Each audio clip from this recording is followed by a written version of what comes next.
सभी राष्ट्रवादी और सनातनी भाइयों का स्वागत है पॉलिटिकल बज़ में।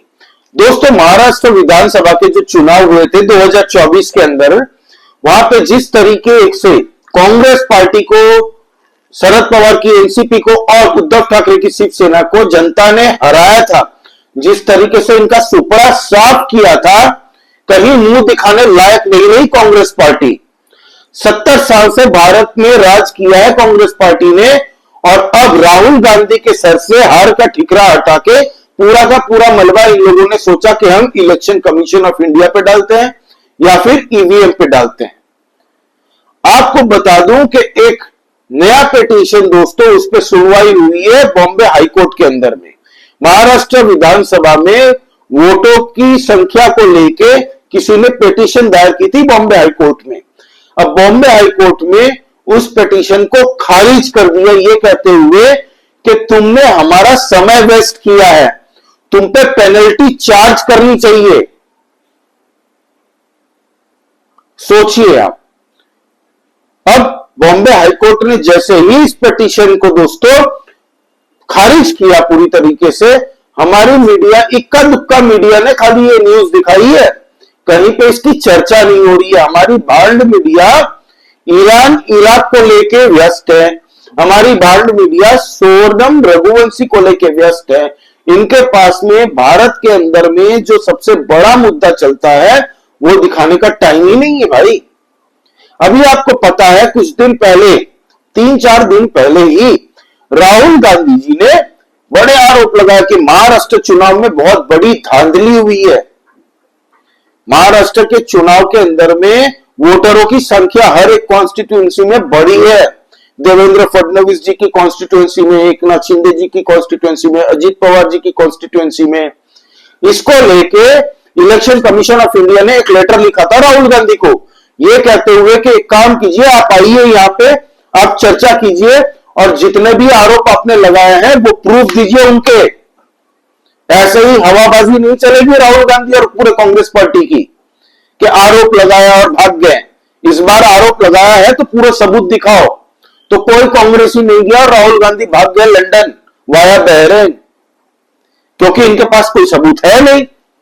इनके पास में अगर पूछो कि क्या सोर्स है भाई आपके इन आरोपों के, तो बोलेंगे ट्रस्ट मी ब्रो, यही मेरा सोर्स है। मुझे लगता है राहुल गांधी को, कांग्रेस पार्टी के 3-4 चेले चपाटों को लगता है कि धांधली हुई है तो हुई है। जनता को भ्रमित करने के लिए इन लोगों ने 2 ही एजेंडे हैं कांग्रेस पार्टी के आज की डेट में।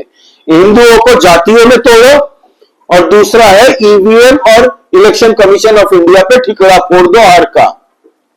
क्योंकि राहुल गांधी कभी हारते नहीं है, वो तो चैंपियन है, सबसे बड़े नेता है, प्रधानमंत्री है इन चेले चपाटों के लिए। तो आज भी ये देश इनके हिसाब से गांधी परिवार का है। सोचिए आप। तो ये जो पिटीशन दायर की थी बॉम्बे हाईकोर्ट में, ये किसने की थी? ये एक इंडिपेंडेंट है दोस्तों लोग आदमी, इसका नाम है चेतन अहिरे। इनके एडवोकेट कौन है? इनके एडवोकेट है वंचित बहुजन अघाड़ी पार्टी के प्रकाश अंबेडकर। सोचिए, इन्होंने कहा कि शाम 6 बजे के बाद में वोटिंग के दिन में अचानक से 75-76 लाख वोटर कैसे बढ़ गए हैं? जज साहब, इस पे हमें धांधली दिखती है, ट्रांसपेरेंसी नहीं है। इलेक्शन कमीशन ऑफ इंडिया को जवाब देना चाहिए। इलेक्शन कमीशन ऑफ इंडिया के जो एडवोकेट थे, उन्होंने 20-30 साल का पूरा डेटा, लेखा जोखा, सारे प्रूफ दिए हैं और वहीं पे केस समाप्त। और जो 2 जजों की बेंच थी दोस्तों, जस्टिस गिरीश कुलकर्णी जी और जस्टिस आरिफ डॉक्टर जी, इन्होंने लताड़ा पिटीशन जो जिसने दायर की थी ये याचिका, लताड़ते हुए ये कहा कि इस याचिका को अब भी खारिज कर देनी चाहिए और हम खारिज कर रहे हैं। कोई दम नहीं है, तुम लोग बकलोली करने मुंह उठा के चले आते हो यहां पे और कोर्ट का समय खराब करते हो तुम लोग। You have wasted all day of Bombay high court. इसके लिए आप पे पेनल्टी चार्ज करनी चाहिए हमें, क्योंकि इनके पास में कोई सबूत नहीं है, हवाई बातें हैं बस। इनका टारगेट वही है कि इंडिपेंडेंट जो ट्रांसपेरेंट बॉडी है इलेक्शन कमीशन ऑफ इंडिया, जो 90 करोड़ लोगों का चुनाव एक साथ भारत के अंदर में करवाती है, बड़ी बड़ी डेवलप्ड नेशंस अपने स्ट्रेटेजिस्ट एनालिस्ट को भेजते हैं भारत के अंदर में, भारत की इलेक्शन प्रोसेस देखने, उन पर स्टडी करने, उन पर रिसर्च करने के लिए कि किस तरीके से इतनी ट्रांसपेरेंसी के साथ में election commission of India Bharat के अंदर में 90 लोगों की वोटिंग करवाता और परिणाम भी दे देता। अमेरिका से भी बढ़िया हमारी इलेक्शन कमीशन ऑफ इंडिया की प्रोसेस है दोस्तों, पूरा एक प्रॉपर एसओपी फॉलो करते हैं वो लोग। इलेक्शन कमीशन ऑफ इंडिया ने जब राहुल गांधी और कांग्रेस पार्टी को बुलाया था तब क्यों नहीं गए थे? क्योंकि इनके पास में कोई प्रूफ नहीं है, कोई जवाब नहीं है। इलेक्शन कमीशन ऑफ इंडिया ने कह दिया था कि भाई टोटल यहां पे जो बीएलओ बैठते हैं वो 1,08,000 टोटल होते हैं, उसमें से 28,000 तो खाली कांग्रेस पार्टी के हैं।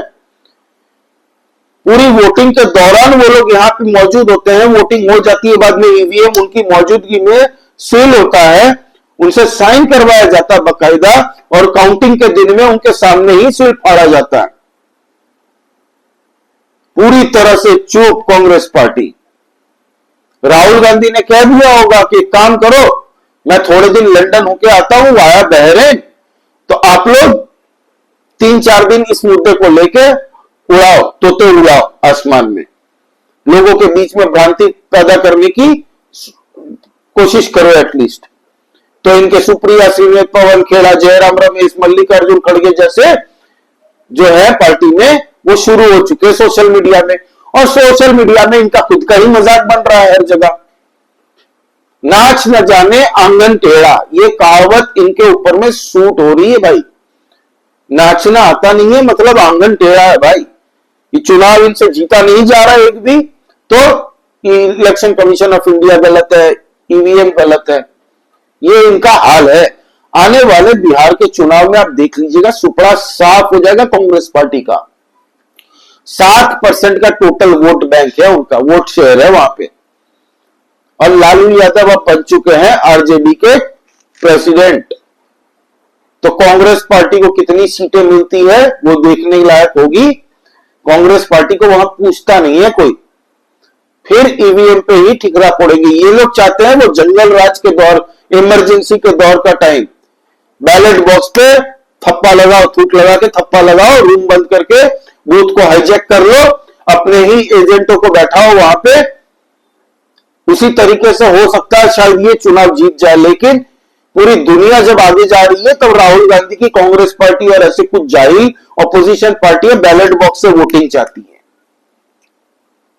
ये तो इनका हाल है भाई। फॉरेन के इलेक्शन कमीशन ऑफ इंडिया जो ईवीएम होती है उसमें और भारत के ईवीएम में बड़ा डिफरेंस है। भारत के ईवीएम को कोई ब्लूटूथ से भी कमांड नहीं कर सकता, ना ही ये इंटरनेट से ऑपरेट होता है, पूरी के तरह से ऑफलाइन प्रोसेस है ये, इसको हैक कोई नहीं कर सकता। और जब इलेक्शन कमीशन ऑफ इंडिया ने 3-4 बार इनको खुली चुनौती दी है, खुली चुनौती, भारत के अंदर में कोई भी व्यक्ति हो, 140 करोड़ लोगों को चुनौती दी है, हर एक पॉलिटिकल पार्टियों के आकाओं को चुनौती दी है कि आओ, हिम्मत है तो हैक करके दिखाओ।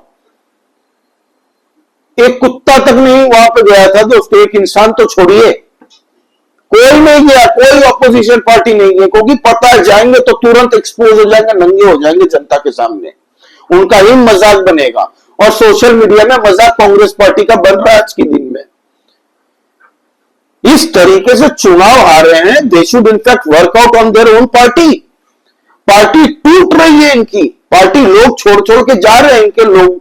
पार्टी के अंदर में जितने भी एक्सपीरियंस बड़े बड़े नेता पुराने स्टॉलवर्ड्स, वो सब छोड़ के जा रहे हैं और कांग्रेस पार्टी को गली आ रहे हैं कि राहुल गांधी से ना हो पाएगा, वो पार्ट टाइम पॉलिटिशियन है। अभी 5 दिन पहले अपने बर्थडे के दिन आए थे भारत, अभी फिर चले गए लंदन में। जब पूछा गया मीडिया के द्वारा, सोशल मीडिया में लोगों ने मीम्स बनाने शुरू कर दिया, सवालों के घेरे में फंसाया कांग्रेसियों को, तब कांग्रेस के पवन खेड़ा आके बोलते हैं वो लंदन गए हैं अपनी नीस की ग्रेजुएशन पार्टी को अटेंड करने, ग्रेजुएशन सेरेमनी को, और वो भी वाया बहरेन, जबकि लंदन की 10-15 फ्लाइट रोज होती है, उड़ान रोज लेती है भारत से, वो वाया बहरेन गए भाई साहब।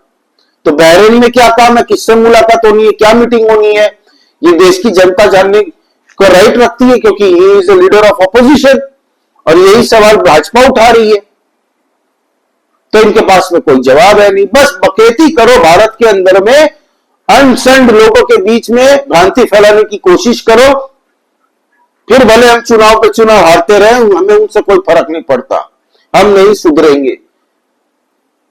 तो ये हाल है दोस्तों कांग्रेस पार्टी का आज की डेट में। तो आपका इस बारे में क्या कहना, प्लीज कमेंट करके बताइए, लाइक कीजिए इस वीडियो को दोस्तों, और प्लीज सब्सक्राइब करिए इस चैनल को। हमारा शाम का जो वीडियो होगा वो बिहार के इलेक्शन में आज की डेट में क्या स्थिति बनी हुई है। प्रशांत किशोर के एक इंटरव्यू हुआ है जिसमें उन्होंने कई ऐसी अहम बातें की है, राजद को लेके, कांग्रेस को लेके, जदयू को लेके, भाजपा को लेके, और प्रशांत किशोर की खुद की पार्टी का क्या हाल है उस पर भी हम थोड़ी चर्चा कर लेंगे शाम को। प्लीज आप सब्सक्राइब करिए दोस्तों इस चैनल को। जय श्री राम सभी सनातनी और राष्ट्रवादी भाइयों को। जय हिंद, वंदे मातरम।